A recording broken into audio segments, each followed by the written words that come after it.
What's going on, gamers? Insanity coming at you today with something very, very special. I have received a bunch of requests via personal message, both on my Twitter account and on this YouTube channel here, to share with the world my personal render settings for all of my beautiful, gameplay and commentaries I make for everyone. So I decided, after getting the partnership and all this other stuff, that it is about time that I need to share with you my best quality that I can offer to the world and how you can replicate that same quality if you have the same capture card as I do, which would be the Elgato Game Capture HD. It records at 1080p at 30 frames per second. That's the highest it'll do. And I also have a Blue Yeti microphone that I use for my commentaries, and it's one of the best mics that you can get on the market today for the price. You can Best Buy for about 150 bucks, or online, of course.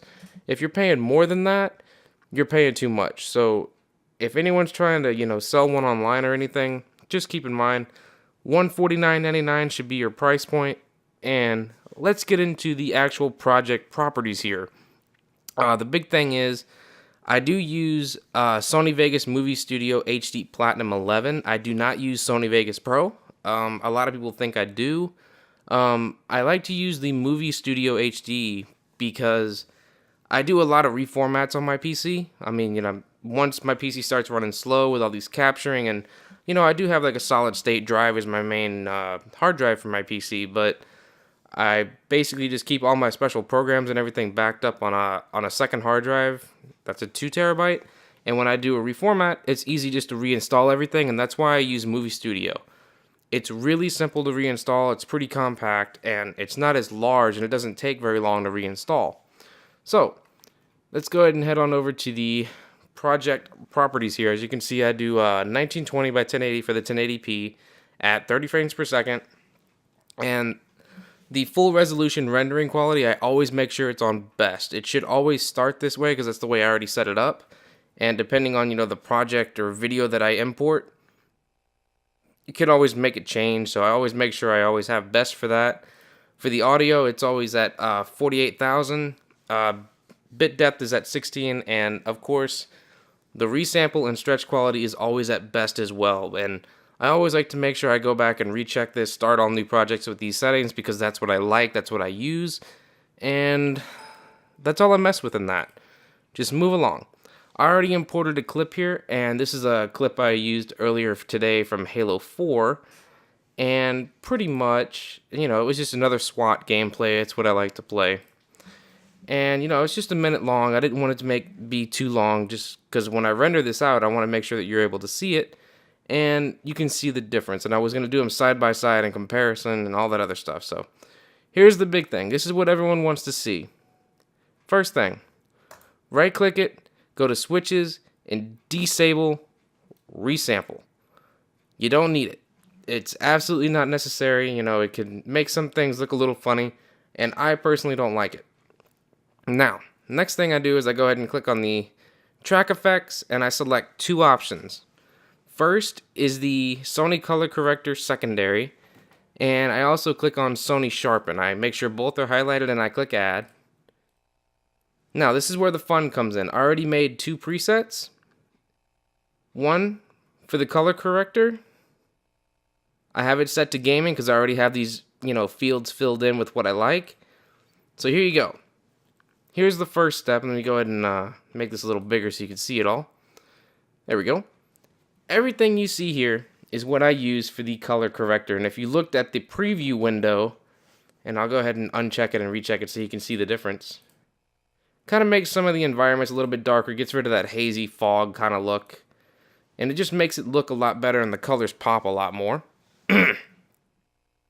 And as long as you fill out everything you see right here, just the same way I do, you should be able to see the same corrector settings appear in yours. So, heading on over to the Sharpen tab, I also created another gaming preset, and it just kind of makes some of the edges a little bit sharper and things like that. You don't have to really do the sharpen. I just like the way it kind of makes a few things, a little bit sharper, and Again, it makes things pop, and it's what I like. It's what I use, and hopefully you enjoy all the quality that I give. And if you just want to type it in every time, it's just 0.111. That's all you got to remember.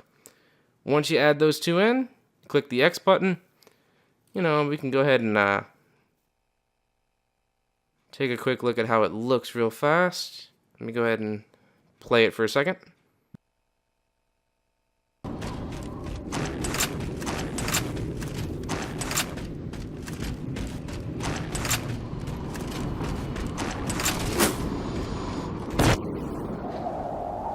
Lost the lead.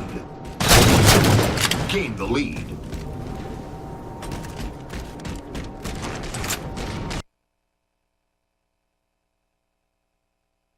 Alright, and that was actually a pretty good part to be at. Let me see now.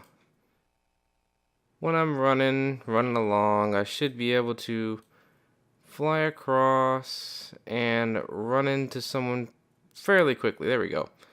That's where I want this thing to be from now on. Now, I'm going to go ahead and change the view of this so you can see it at a different point. Where is my window layout? There it is. Boom. Make this a lot bigger so you can see the difference here. For one, this is with my settings on. Let me go ahead and replay this for you. Lost the lead.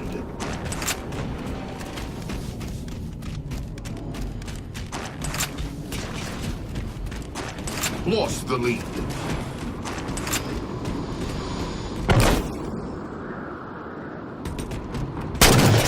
Lost the lead.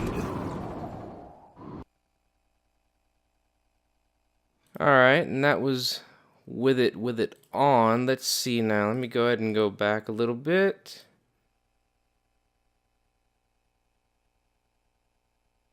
And I should be finding the spot where I killed this person, hopefully.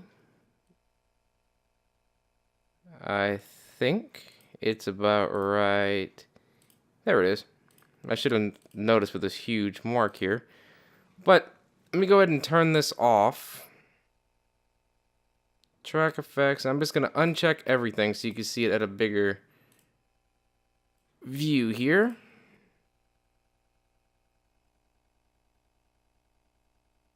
And I'll actually make it so it's kind of viewable. There we go. I could change it on the fly now.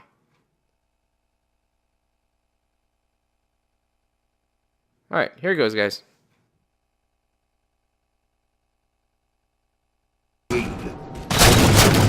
Gain the lead.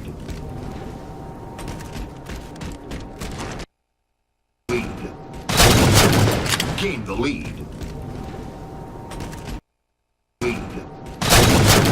Gain the lead.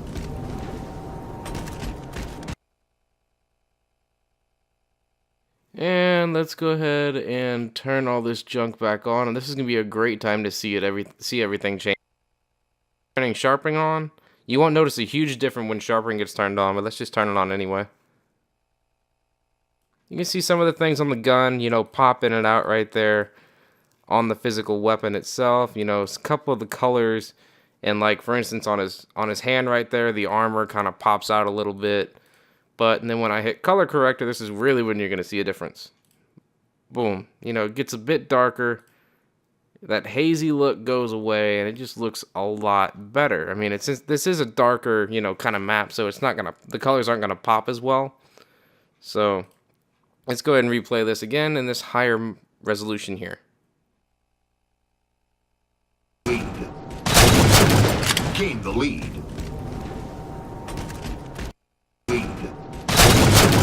Gain the lead.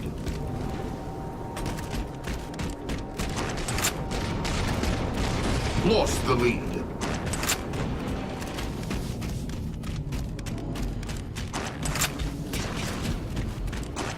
Lost the lead. Alright gamers, I pretty much hope you enjoyed this video. I will go ahead and post a link to the physical pictures of these settings if you wanted to go ahead and look at them, you know, while you're creating your video. This is Insanity, and I will catch you next time.